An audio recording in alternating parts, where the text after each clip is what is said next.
It's a sad sight this morning. As you can see, we are looking at what remains of Sprouts Inn, almost completely gutted this morning.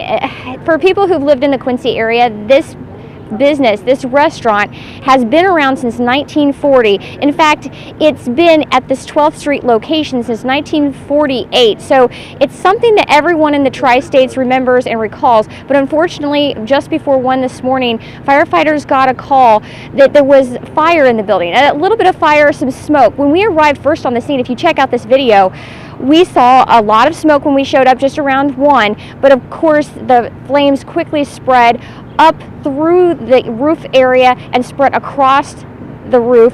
Firefighters arrived on the scene. They were trying to locate the fire inside of the facility, ended up trying to break down some walls, parts of the ceiling in order to find the flames, but unfortunately the fire inside the wall spread too quickly. They ended up having to get out of the building, use aerial trucks and other fire trucks to spray the facility with water. Basically right now what you can see, they're taking more of a hotspot approach at this hour. They're trying to find those hot spots, extinguish those hot spots. They do believe at this point that it had something to do with the electrical system, but they cannot make an official ruling on the cause of the fire at this time. They say it might be a little bit difficult because of the large extent of the fire and how much damage there was. In fact, the roof, as you can see behind me, is completely collapsed within itself. The owners and some of the employees, of course, that were here overnight were able to get a chance to look at the fire and the damage just a couple of minutes ago. I'm joined by Judy and Patty. They've worked here a very long time. The Sprouts family is a family. Yes. What was it like to walk into the scene and see this firsthand? It just felt like a lot of memories were taken away from us. Everything was destroyed inside. All the years that we put in and losing a lot of family memories there. It is a family, and that's the one thing that is amazing. You guys were here. When you first got the call, you were here at 2 a.m. or 1:30 and just watching this with the owners, being here because you are family.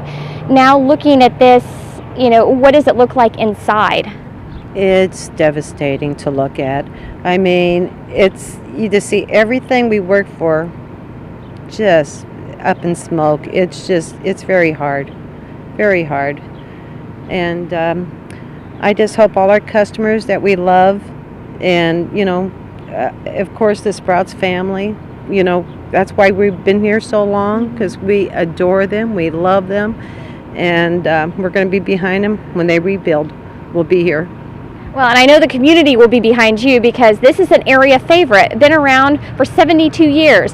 One thing that we do want to talk about is the fact that Sprouts isn't over. It's not going to go away just because of this fire. We talked to the owner, Jenny Wiemelt, just a little bit ago, and she said, we're rebuilding, and we're rebuilding in this exact spot. Does that, when you're here together and you hear that news, what does it make you feel like?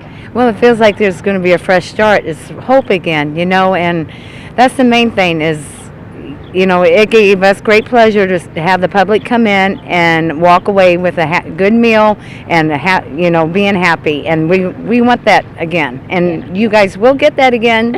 So you heard it here. Sprouts is coming back. It will be rebuilt, but it's just a matter of time. In the meantime, we'll send it back to you in the studio where I hear everybody's talking about their favorite Sprouts meals today. They'll be sprouting new.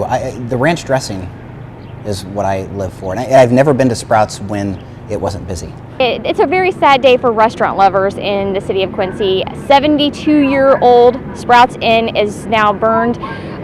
This is something that got called in shortly before 1 a.m. Chief Joe Henning is here with us right now.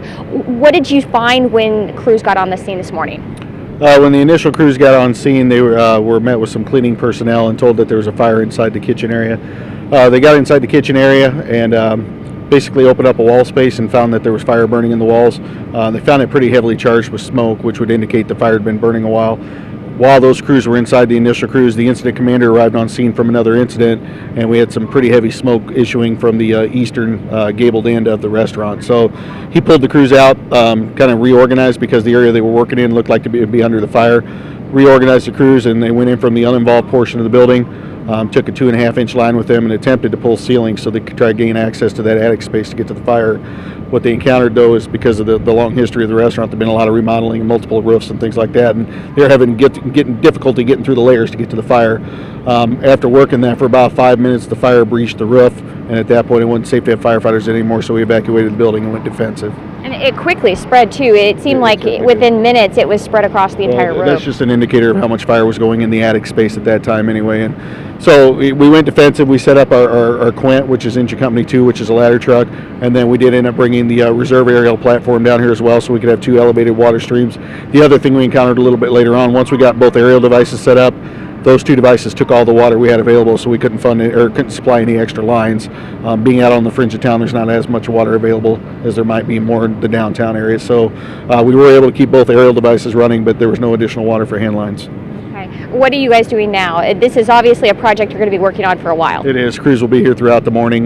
Basically, the fire burned long enough that the roof collapsed in on the building, so what we've got is a lot of fire trapped underneath the roof, so they'll be working trying to get to hot spots, using the aerial devices to try to pick apart and put out those fires. And really, we're not looking at a cause right now. We don't have that determined. We have investigators here, but it's going to be a while, obviously, before we have any kind of a cause. The challenge with investigating something like this is we like to try to get to the seat of the fire, the origin, which means you've got to dig out areas to get to that, and that's going to be a time-consuming process. Okay, well, we'll be continuing to follow this as it progresses throughout the day. Thanks so much again, Chief Joe Henning.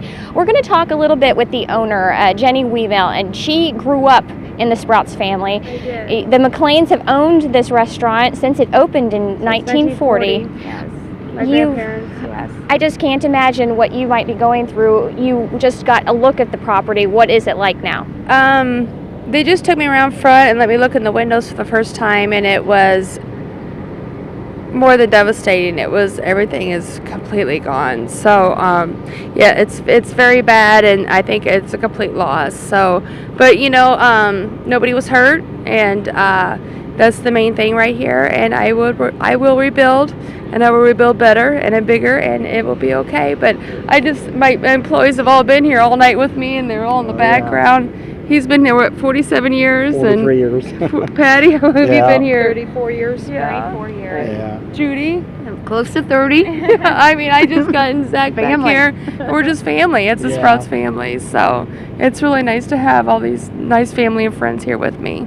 One thing that struck me very early this morning when we first got on the scene, how optimistic you are. You plan to rebuild. You're here for your customers. You're here for your 72 employees. I guess it really is a family for you guys. It is. And actually, I wanted to get back inside just so I could get the reservation book because I was concerned about people's rehearsal dinners and there's anniversary parties and all kinds of stuff, and Judy was worried about getting surgery and nobody taking care of her customers. So that's just the way we are. We love our customers, and we just enjoy each other, and we have a good time at work every day, which makes it part of our Sprouts family. But we will get back, and we will do this back the better way and a bigger way. Right. And we don't have any doubt about that, right, guys? No doubt about That's that right. at all. We're a little devastated doubt. tonight, It's but like it's been a long night, dinner all and night. we've been here all night long. But we will get through this, so it'll be okay. Optimism then coming out of North 12th Street around Sprouts Inn. Of course, we're not going to be able to enjoy our fried chicken and prime rib like normal, but you heard it here. They are going to rebuild, and we will see that come back. Back to you guys.